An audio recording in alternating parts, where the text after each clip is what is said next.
Bienvenidos a De Tú a Tú, el espacio de entrevistas de La Voz de Arroyo que hoy estamos dedicando a conmemorar una fecha tan importante como el Día del Niño y de la Niña. Nos acompaña Rosa Maestro, periodista, madre soltera por elección y escritora de 2 cuentos infantiles para acercar a la infancia los distintos tipos de familia que coexisten en la sociedad. Además, ella es fundadora de Masola, una web dirigida a las mujeres y hombres que han pensado en formar una familia monoparental por elección. Rosa, ¿qué tal? ¿Cómo te encuentras? Vamos bien, no me quejo. Hoy en día levantarte y ver todo con salud ya es una buena noticia. Pues claro que sí. Rosa, cuéntanos un poco tu experiencia como madre soltera. Sí. Bueno, mi experiencia hasta el momento es positiva, ¿vale? Porque es una decisión que tomé yo en un momento, es decir, yo lo elegí en su día y hace como ya 18 años más o menos acudí a una clínica de reproducción asistida y me quedé embarazada de mi primera hija, Alba, con una donación de esperma. Y luego, posteriormente, 5 años más tarde, volví a España desde Marruecos con mi segunda hija, Nabila, que era fruto de una adopción internacional, con lo cual, bueno, al ser una elección mía, elegir la maternidad que yo quería y como quería formar una familia, pues estoy contenta y satisfecha con sus más y sus menos, que todo tiene sus más y sus menos, ¿no? ¿Cómo tomaste esa decisión? Bueno, la verdad es que la promotora, siempre cuento, la promotora de esa decisión fue mi abuela, porque es verdad que yo, bueno, las relaciones que estaba manteniendo, que tenía, no habían llegado al punto que yo quería que llegasen.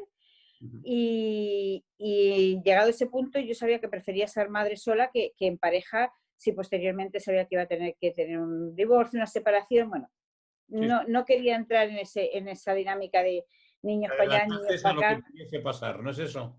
Sí, sí, sí, sí. Veía que, hombre, si la relación hubiese sido lo que yo consideraba, pues sí me hubiese adentrado en una maternidad en pareja, pero como ya veía que no iba bien, pues entonces, ¿para qué vamos a complicarnos más la existencia, no? Y entonces me acordé que mi abuela, unos meses antes de morir, me dijo, ella leía mucho el periódico, era una lectora empedernida de periódicos, y me dijo, mira, vete a un sitio de estos si no consigues una pareja o no te casas, vete a un sitio de estos, no te quedes sin ser madre, que te lo traes puesto en el bolsillo. Bueno, a mí me hizo mucha gracia, digo que estará leyendo mi abuela. Cuando yo tomo la decisión, unos años más tarde de aquello, pues recurrí a la hemeroteca y me fui a buscar el periódico. Y era 1998 y ahí lo que leí es que la reproducción asistida, busqué mayo, que era más o menos cuando ya estaba mirándolo, era, se podía hacer ya para parejas de lesbianas y para mujeres solteras. Y bueno, pues a partir de ahí fui en busca de un ginecólogo, le pregunté, había entonces muy poquitas clínicas, no como ahora, Claro. me asesoró un poco y ya entré en una clínica a pedir información. Qué estupendo, qué maravilloso. Las familias monoparentales, ¿qué problemas son los que tenéis? Porque yo creo que hay bastantes, vaya. Muchos. A ver, yo siempre digo que me considero privilegiada dentro de las familias monoparentales, ¿vale? Porque es verdad que yo tengo una nómina, que siempre he tenido una nómina y que, bueno, que hasta la fecha de hoy no me ha faltado y que bueno, pues, eh, vamos, una nómina al uso, tampoco es que sea millonaria, ¿no? O sea, tengo para comer, para pagar mi hipoteca, para pagar los estudios de mis hijas y demás, ¿no? Pero es verdad que las familias monoparentales llevan o llevamos muchos años pidiendo una ley de familias monoparentales que nos proteja al uso de las familias numerosas, o si no, que haya una ley general de familias donde entremos todas, no haya diferencias por modelos numerosas, biparentales, tal, y que se apoye en función de las características de cada modelo de familia. Porque cuando uno dice que necesita protección, muchas veces se piensa en lo económico, ayudas económicas, y no todos son ayudas económicas. ¿Ves? Es muy necesaria las ayudas económicas según qué más familia, pero también hay otro tipo de ayudas. Por ejemplo, las familias numerosas o las familias monoparentales, ahora mismo estamos pidiendo a gritos que se acaba de ganar una sentencia en el Tribunal Supremo de Justicia, me parece que del País Vasco, que es el único modelo de familia que sus hijos, cuando nacen, tienen menos semanas de cuidados. Es decir, solamente tenemos 16 semanas, mientras que cualquier otro modelo de familia tiene, bueno, en 2021 creo que van a ser 32, que ya suman los 2 permisos, ¿no? Entonces, no se trata ya de nosotras, sino de nuestros hijos, porque nuestros hijos tienen menos derechos que los hijos de otras familias, ¿no? Tendrían que tener todos el mismo número de semanas de cuidados. Es decir, si no hay otro progenitor, que sumen, ¿vale? Me da igual padre o madre, pero que sumen, porque también hay padres solteros, cada vez más, que tienen a sus hijos de forma individual, sin una pareja, ¿no? Pues que sumen los dos permisos. Como no parece que cuando se han cambiado ahora y han sumado, ningún gobierno, ningún partido político ha hecho caso, no ha quedado más remedio que han sido las propias mujeres las que hayan podido hacer una demanda porque la seguridad social no se lo contemplaba. Y parece ser que esas demandas se están ganando ahora. La mayor discriminación que se sufre es la fiscal. O sea, remontamos de tiempos atrás y las familias biparentales desgravan, creo que en el tramo nacional, si no me equivoco, son 3.450 euros por hijo y las familias monoparentales 2.150. Bueno, ¿por qué? La explicación es absurda. O sea, el tema es ¿por qué ellos más y una familia? Tendría que desgravar igual una familia, es una familia igualmente, ¿no? Otro tipo de discriminación, pues por ejemplo, son lo que yo ahora, por ejemplo, me encuentro las becas a la universidad. Las familias numerosas, indistintamente de cómo estén, de los ingresos, porque no se miran los ingresos, siempre he dicho que si la infanta Cristina quisiese ser familia numerosa, tendría acceso, ¿sabes? Es decir, pues ellos tienen becas para la universidad, reducción en las tasas de la selectividad, no pagan por tasas de DNI y pasaporte, y todo eso, las familias monoparentales que tienen normalmente, no siempre, tienen menos ingresos que las numerosas, no ocurre. Pero es que también hay muchas familias biparentales que tienen menos ingresos que muchas numerosas. Sí, sí. Porque es verdad que las familias numerosas hubo un tiempo que hubo que apoyarlas muchísimo, cierto, porque es una ley que procede de 1961, pero es verdad que hoy en día familias numerosas con grandes necesidades, bueno, como digo yo, hoy en día quien tiene 4 y 5 hijos realmente es porque los puede tener. ¿Vale? Es decir, si no, no te aventuras a tener 5 hijos. Sí es cierto que hay familias de inmigrantes y hay ciertas familias que se van que necesitan ese apoyo, ¿no? Posteriormente. Igual no hay puntuaciones para guarderías, institutos o colegios. Es decir, priman puntuación para familias numerosas, mujeres por violencia de género o por terrorismo, para que sus hijos vayan a los centros más cercanos posibles a ellas. Y nosotras, que solo somos uno para llevar y traer a los niños, si no nos dan plaza, nos tenemos que ir al quinto pimiento. No es lógico, necesitaríamos igual la misma, por lo menos, consideración, ¿no? Dar una puntuación para que tengamos derecho a escoger el centro más cercano posible que nos facilita la vida. Bueno, pues hay muchísimas cosas, son muchas y desde hace ya bastante tiempo se está luchando por una ley de familias monoparentales que las proteja y que, bueno, que hagan un carnet, pero bien, no como en algunas comunidades que no sirve para nada, un carnet que los divida por categorías, porque entiendo yo que a lo mejor hay una mujer soltera que gana un sueldo suficientemente bueno como para no necesitar nada, pero puede haber otra que esté ganando 700 euros y nadie la escucha, nadie la atiende. Hoy en día, con esto del COVID, hay un problema importante con la conciliación, que siempre lo hemos tenido, pero ahora más. Es decir, si yo me voy a trabajar, ¿con quién dejo los niños? Porque nuestro apoyo eran los abuelos. Pero como los abuelos son de mucho riesgo, pues no se pueden dejar. Y si no me voy a trabajar, no puedo mantener a mis hijos. O cuando hemos estado con el confinamiento, como das clases al mismo tiempo que teletrabajas, que al mismo tiempo preparas la comida. Sí, estresadísimas. En definitiva, son leyes que deben de amparar al niño y de esta manera amparan también a las familias.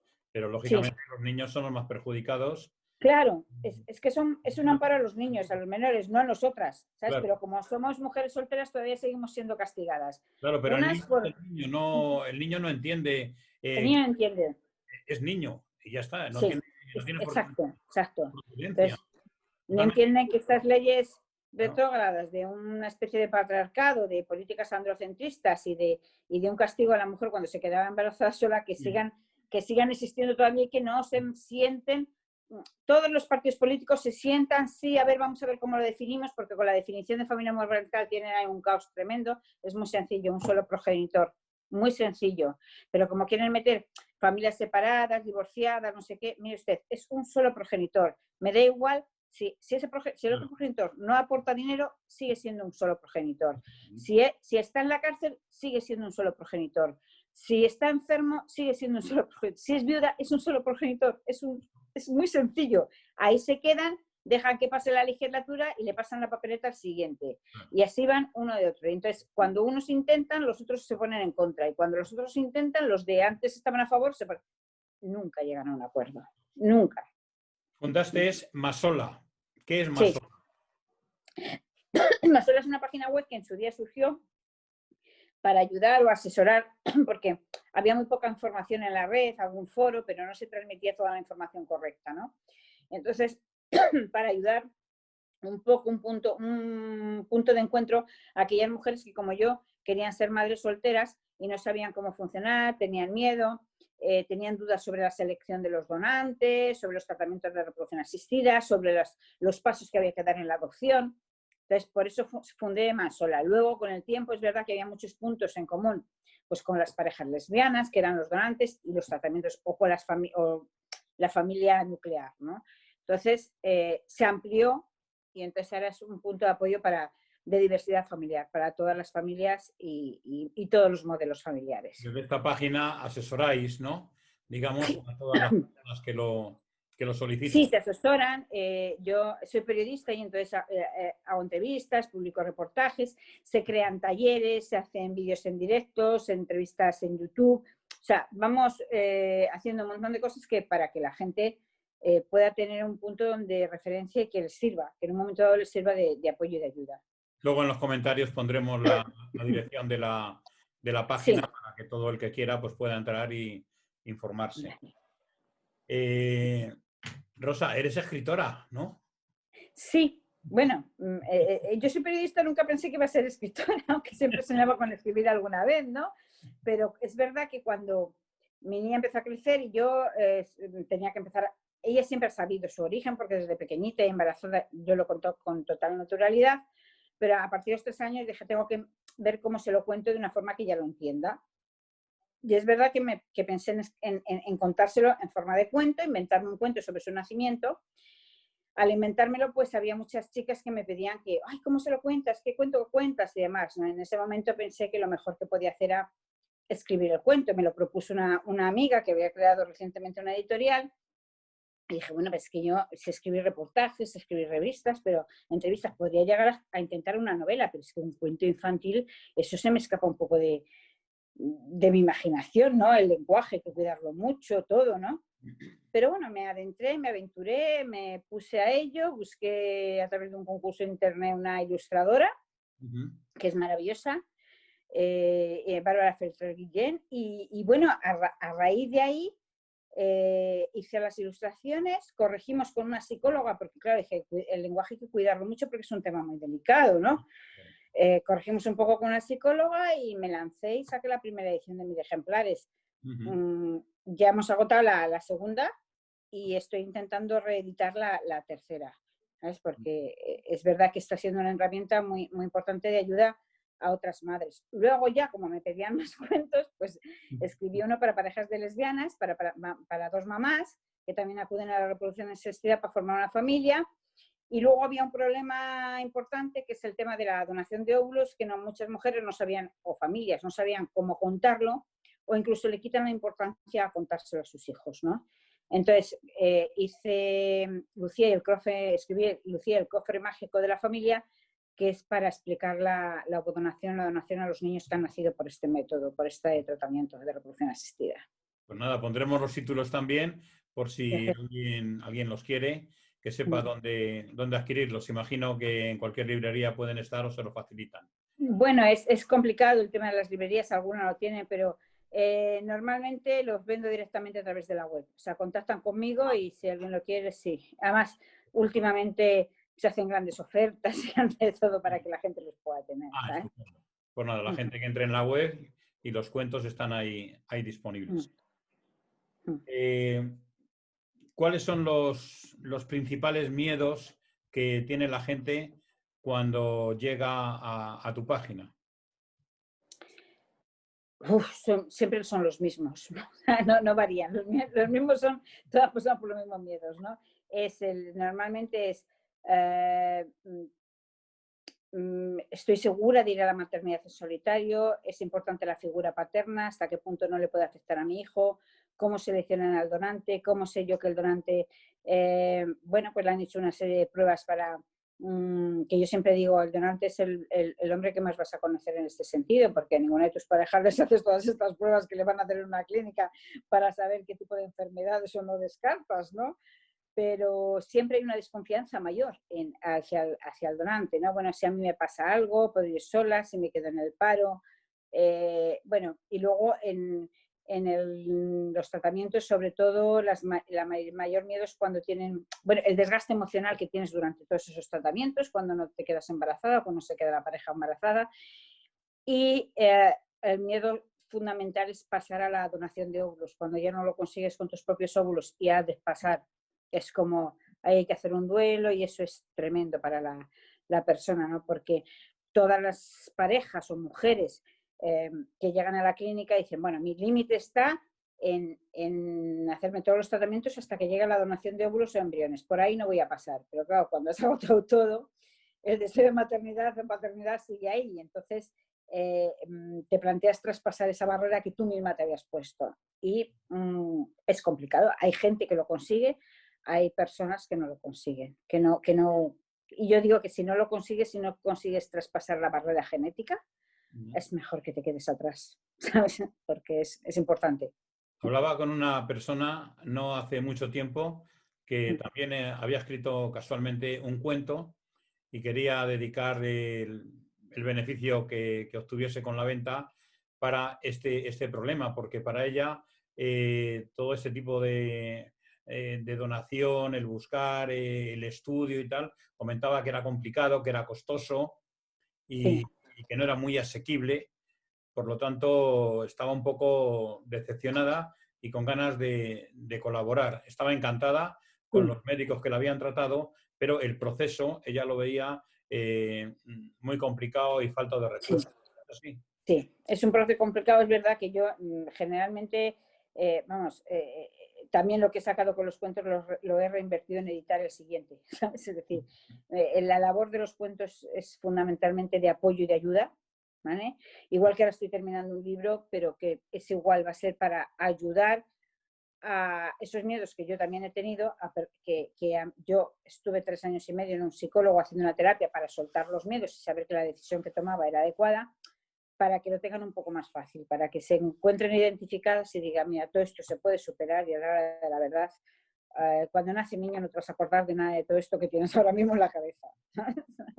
Los niños consideras niños o niñas, ¿no? ¿Consideras que Sí. deben de saber desde edad temprana su procedencia?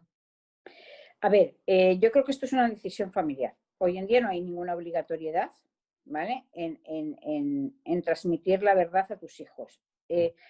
Eso por un lado, pero si me preguntas a mí, creo que es fundamental el contarle la verdad a tus hijos, que es fundamental y necesario porque todas las personas tienen que tener derecho a saber su origen, de dónde procede Ujú. y saber su verdad.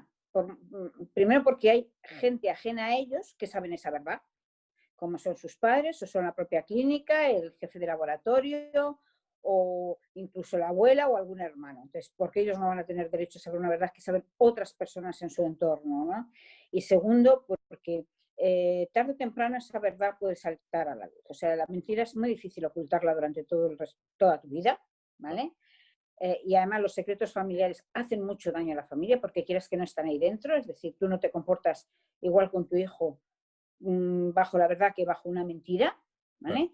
Y en un momento dado va a saltar esa mentira. Y va a saltar en un momento en que esa persona a lo mejor tiene 17, 18, 20 años, pero ya si encima es en la adolescencia que está ya con problemas de identidad, porque en la adolescencia siempre se tienen problemas de identidad, se entera en ese momento, ha crecido bajo una identidad diferente toda su vida y se tienen que enfrentar a una nueva verdad.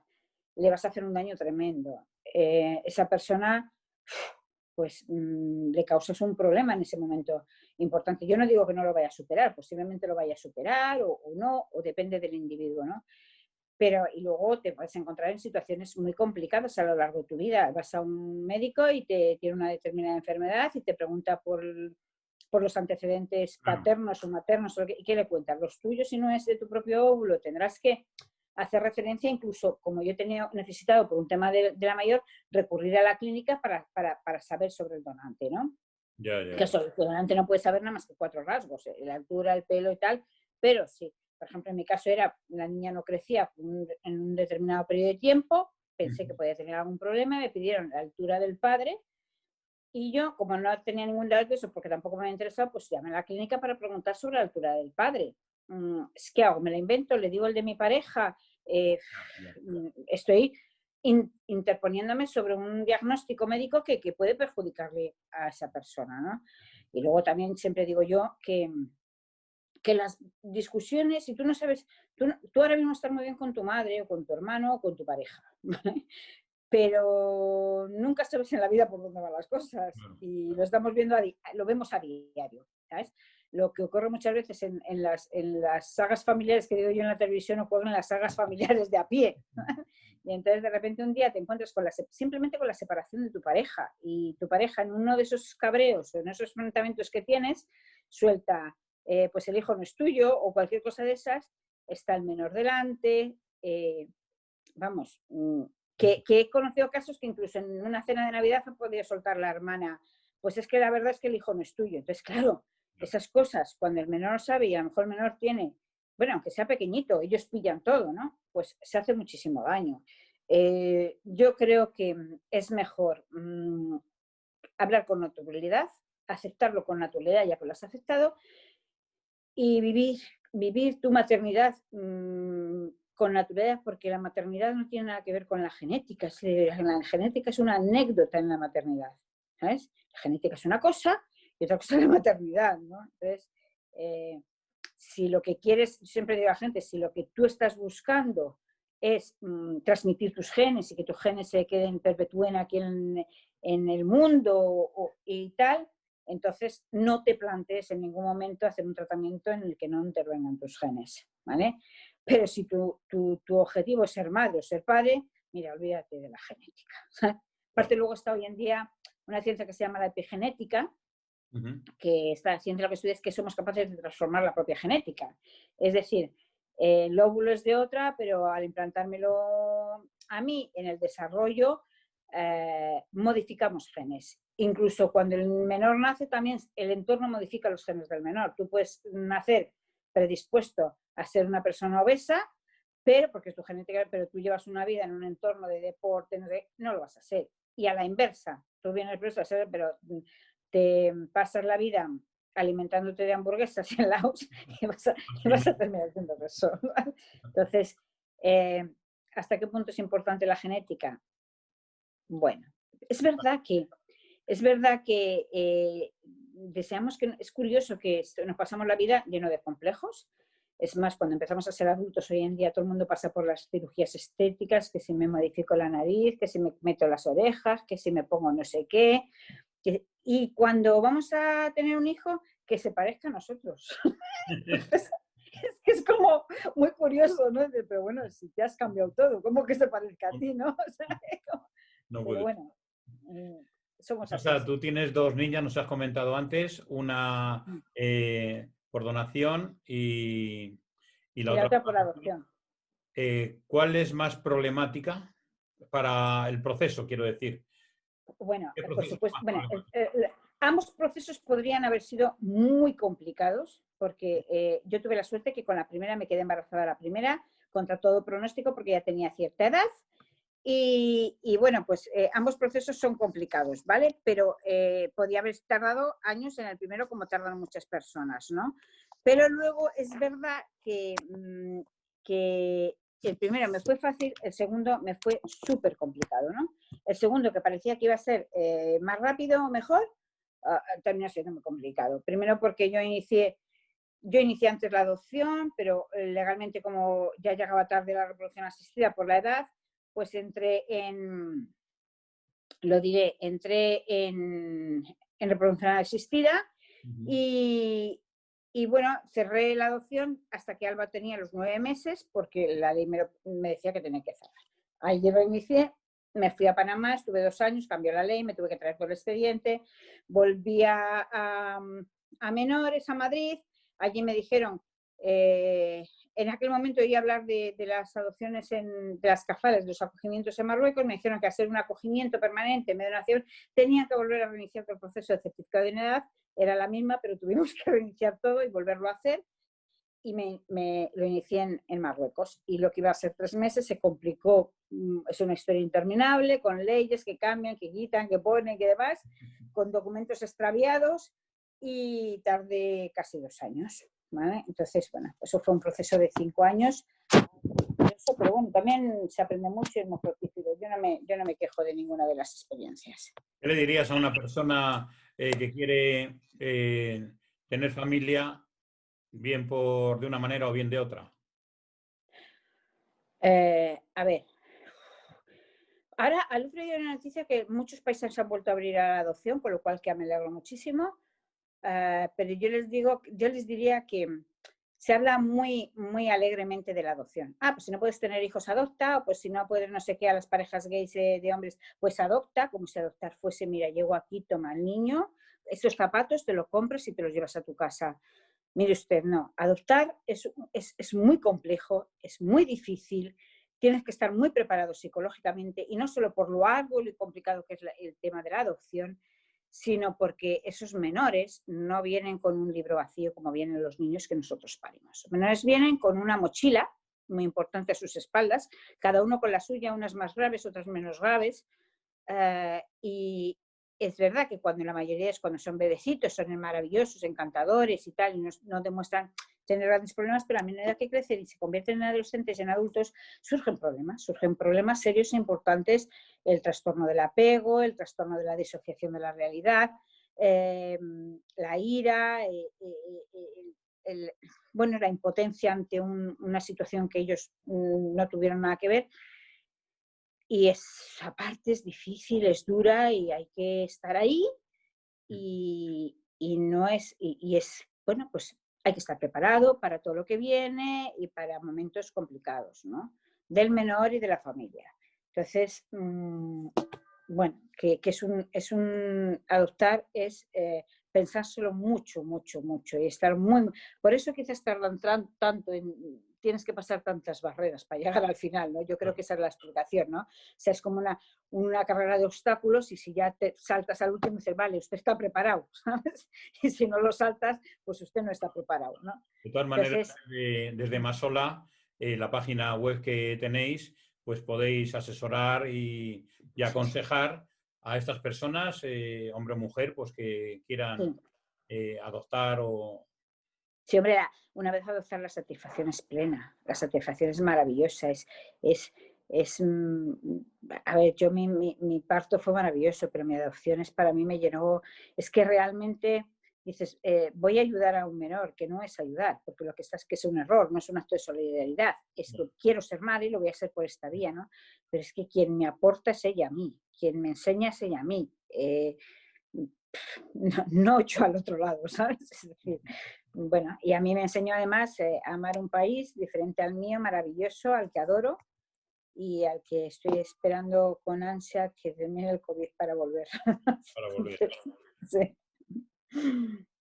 Bueno, Rosa, pues no sé si quieres añadir algo más, porque ha sido de verdad que muy constructivo y muy aclaratorio todo lo que nos has contado, en un mundo, bueno, complicado para el que no lo hemos vivido. Sí, es un mundo, bueno, pero también es muy, muy satisfactorio, como te he dicho, muy satisfactorio y muy, muy, muy completo y muy enriquecedor. Es decir, a mí todo lo que me ha aportado mis 2 maternidades me han enseñado mucho, me han hecho vivir cosas muy intensas, y y bueno, yo siempre digo que para mí ha sido maravilloso. También siempre digo que tampoco pasa nada por no ser madres, que parece ser que si no somos madres, como lo tenemos titulado, se nos va el mundo. No, el mundo está lleno de proyectos maravillosos, ¿sabes? Este es uno más. De verdad que cuando lo llevas a cabo es lo más importante en tu vida, pero que para aquellas que por motivo sean no lo pueden llegar a conseguir, pues que tampoco se sientan mal, ¿sabes? Que pueden hacer cosas maravillosas y que bueno, se lucha hasta el final, pero si no llega, pues no ha llegado. Entonces llegarán otras cosas, ¿sabes? Es decir, que no pasa nada tampoco. Pues muy bien, Rosa, pues muchísimas gracias y muchas gracias por esa donación del libro. Concretamente, Chloe quiere ser mamá en Sí, inglés. sí, Sortearemos el día de, bueno, sortearemos hoy, que es el día del niño, entre todos los seguidores y, sí, bueno, se lo haremos llegar para que... sí. Me dais la dirección y yo se lo hago llegar. Exactamente, perfecto. Pues nada, Bueno, muchísimas gracias, Rosa, a y ti, un a auténtico ti. placer. Y tienes el canal, Sí, pues, para lo que precises, de todo corazón. muchas gracias, ¿eh? Un abrazo muy grande. Igualmente. Gracias a Dios.